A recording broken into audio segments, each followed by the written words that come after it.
The question is that motion number 2 is on the order paper. Minister Jackie Doyle-Price. Thank you, Mr Deputy Speaker. I am grateful for the opportunity to address the House and perhaps reassure honourable members on all sides about the purposes of these regulations. And I've been given a number of questions which I hope I will try and answer all of them as best I can. I just want to start by saying that there is considerable misinformation out there about these regulations, which are designed to most efficiently manage the supply of medicines in the event of a shortage. And I should also make very clear to the House that this is not just a Brexit regulation.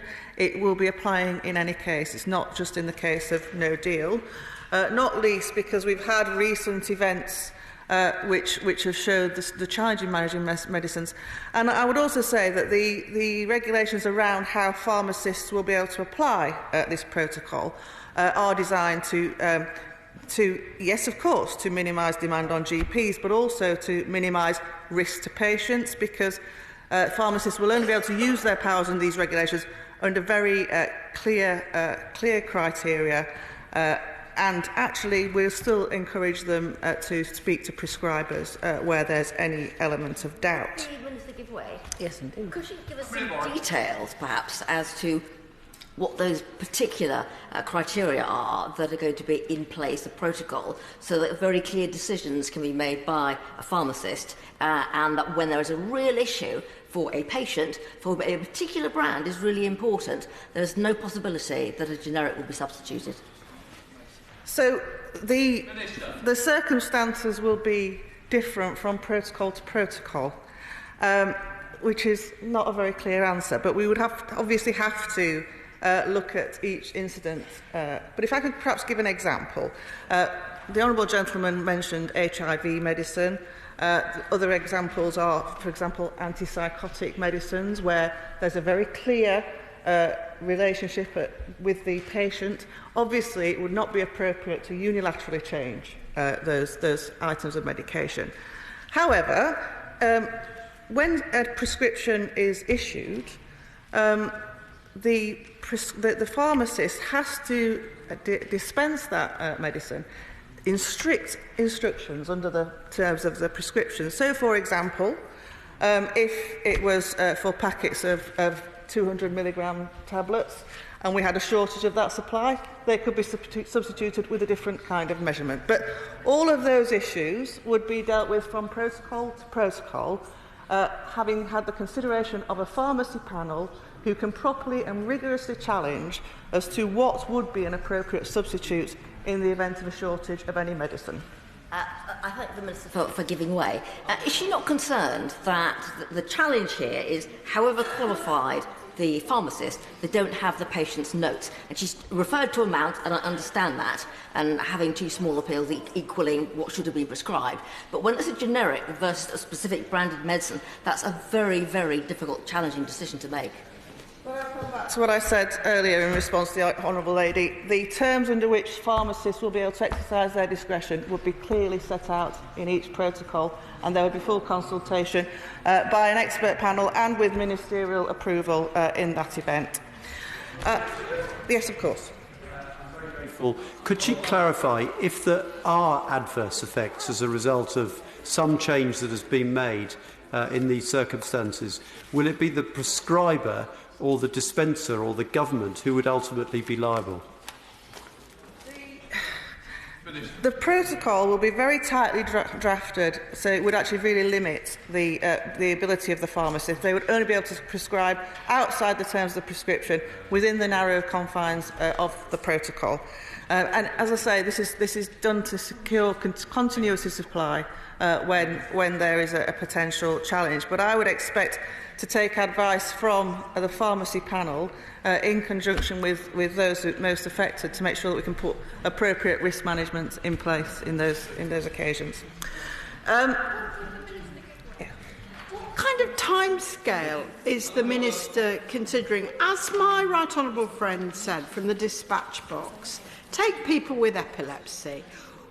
It might take 6 months if somebody's condition changes to work out what the right prescription ought to be.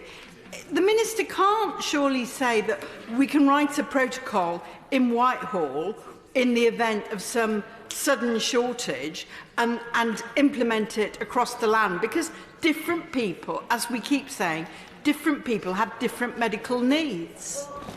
So there, in response to my lady, is we are dealing with a protocol that can deal with an immediate shortage, but we would not expect that shortage to continue indefinitely. So that enables us to manage that shortage whilst trying to secure that ongoing supply. And reference has been made to EpiPens. That's exactly what happened in that context. We knew we had a shortage. We knew there was a supply coming, so there were steps taken to manage so that everybody who needed EpiPens had a supply of 2, but dispensaries were managing that supply, and we'd expect the same thing to happen. So where we'd issue a protocol, we would expect prescribers to go back to their normal medication, normal supply medication, once we corrected that supply.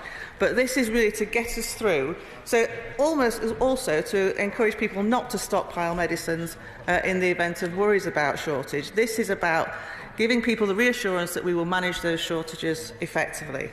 Now, the Honourable Gentleman mentioned that there'd been criticism of a lack of consultation.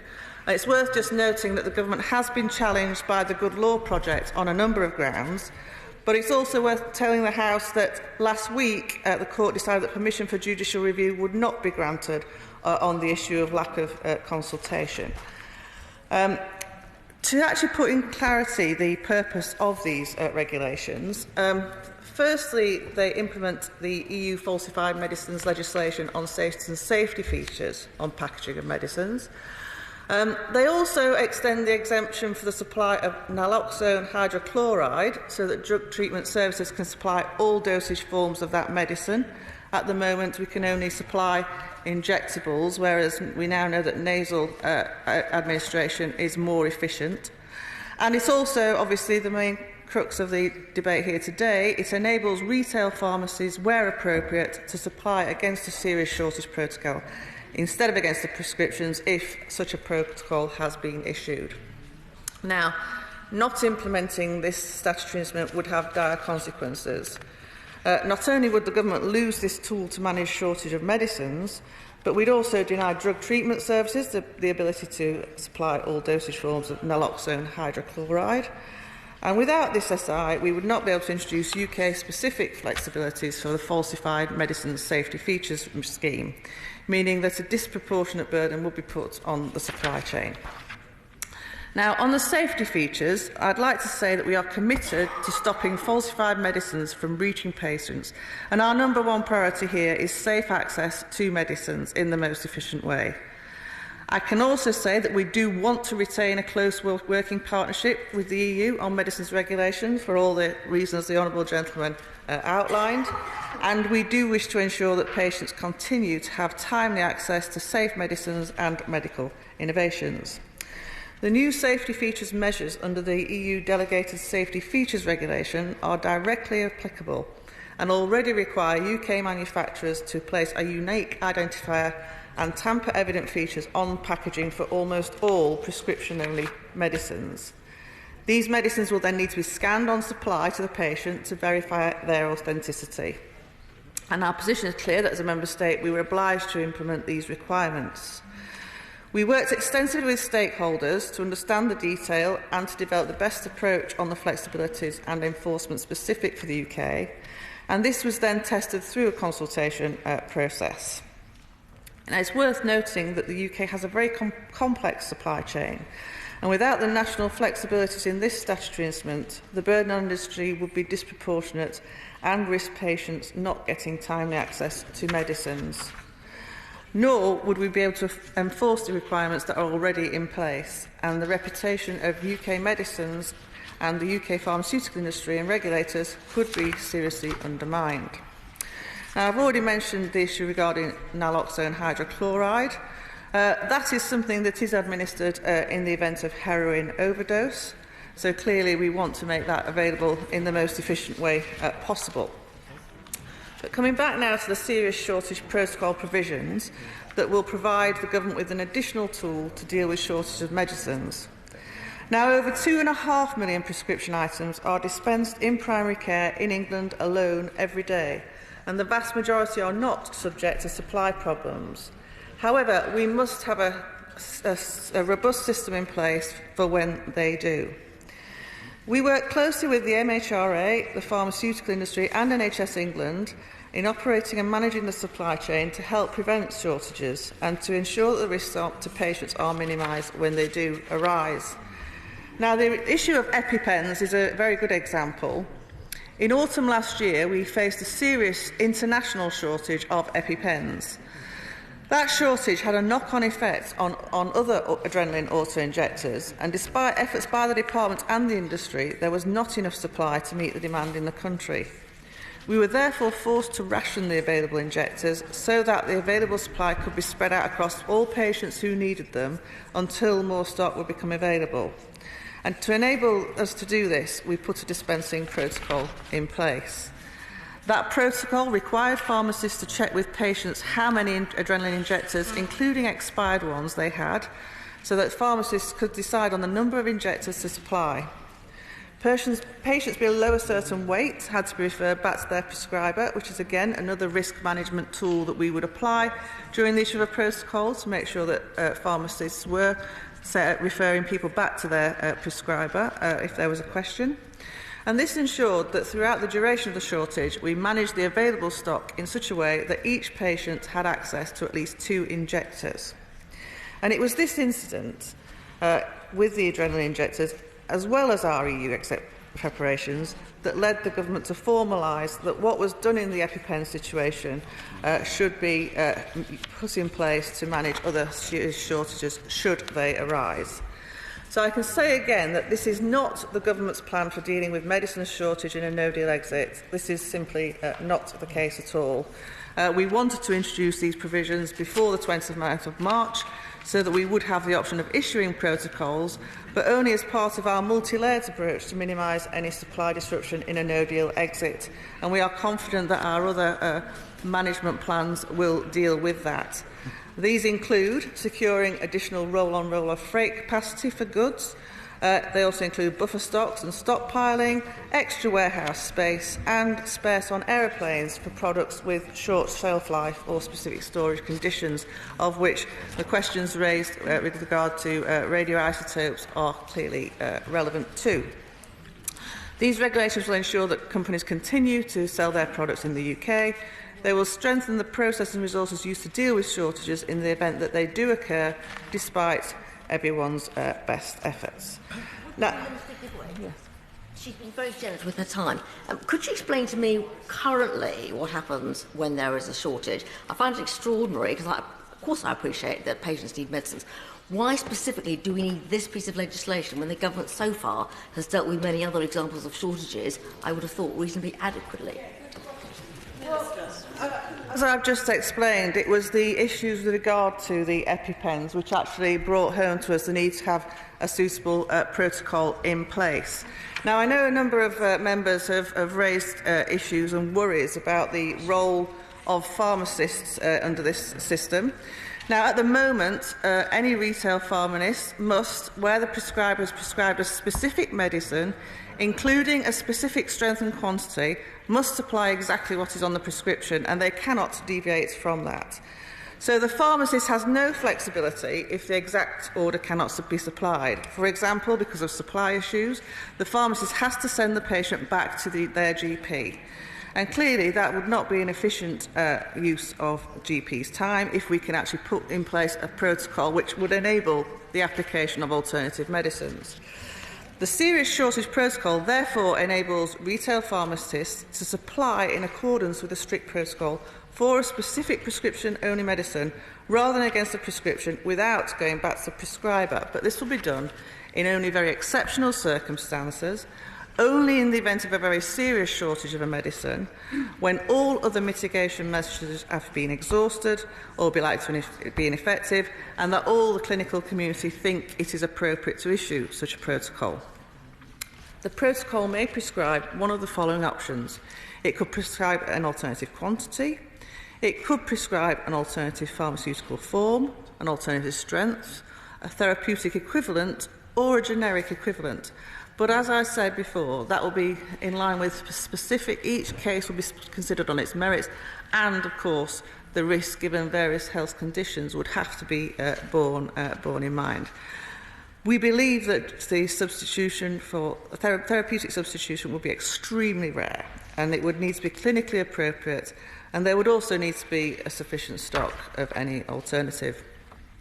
As I've said, any serious shortage protocol will be developed with clinician input. Which clinicians are involved will depend on the expertise that is required, but we would involve, for example, the relevant royal colleges and societies. And we'd also work closely with patient representative groups, like we did in the EpiPen shortage. Each protocol would clearly set out what action can be taken by the retail pharmacy, under what circumstances, for which patients and during which period. And I'd like to just re-emphasise that this is not about pharmacists acquiring prescribing rights by the back door. It is entirely about ensuring that patients have access to the medicines they need by making the best possible use of highly qualified pharmacists and freeing up GP time for patients who need to see their GP. If a pharmacist is in any doubt, they can always exercise their professional judgment to refer the individual patient back to the GP if they have any concerns about what they're prescribing. And if patients do not want to get the alternative under the protocol, then they can, of course, always go back to their prescriber. But let me be very clear again. Patients will not be given alternative medicines where this is not medically appropriate. That includes patients with complex medication regimes, with conditions, as we've heard, such as epilepsy or HIV. But it doesn't mean that they're exempt from the protocols. For example, a protocol for reduced quantity of anti-epilepsy medication could be issued, as we did for the EpiPen. But this will have to be considered against the backdrop of all the available stock being spread out across all patients. So there's time for their patients to see their prescriber if the supply issues will become a long-term issue. Without the protocol, some patients would receive the medicines prescribed to them, but some would leave the pharmacy empty-handed, and clearly we need to make sure that all patients have timely access to their medicines. In the event of a serious shortage of any medicine, it is vital that patients continue to receive the treatment that they need. The introduction of strict protocols developed with specialist doctors is a sensible step which will, in exceptional circumstances, allow highly trained pharmacists to provide an appropriate alternative or quantity as set out in the protocol in order to reduce the impact on patients.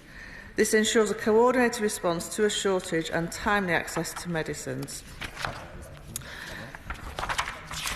I, of course, hope that we never have to introduce a serious shortage protocol, but there may be times that we have no other options because all other measures have been exhausted or will be likely to be ineffective. The introduction of strict protocols developed with specialist doctors is a sensible step which will, in exceptional circumstances, allow highly trained pharmacists to provide an appropriate alternative. So not implementing this statutory instrument means that patients' timely access to medicine is at risk. First, by not enabling drug treatment services to supply all dosage forms of naloxone hydrochloride. Second, by imposing much more burdensome implementation of the safety features on packs of medicines with flexibility to accommodate the specific characteristics of the UK supply chain. And third, by denying the government an important tool to manage the shortages of medicines and ensure that patients continue to get the right medicines in a timely manner. I therefore hope this motion is defeated.